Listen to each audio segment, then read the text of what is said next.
আসসালামু আলাইকুম। কেমন আছেন সবাই? আশা করছি আপনারা সকলেই অনেক ভালো আছেন। দেশ এবং প্রবাস থেকে যারা ভিডিওটি দেখছেন তাদের সকলকে স্বাগতম।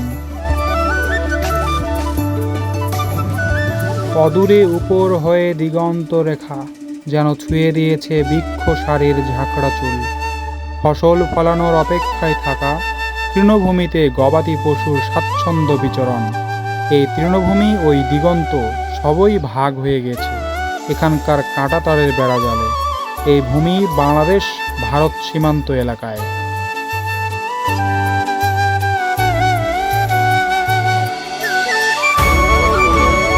সুবিশাল এই পুকুরটির নাম সুচাহারা। এর পাশেই রয়েছে ভারত সীমান্ত।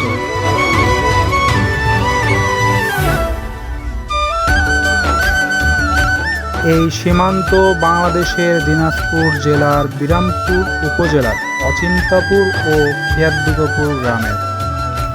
এই সীমানায় ঠিক ওপাশেই ভারতের বেলপুকুরিয়া, আর এই বেলপুকুরিয়া থেকে বালুঘাটের দূরত্ব 24 কিলোমিটার আর মালদার দূরত্ব মাত্র 130 কিলোমিটার।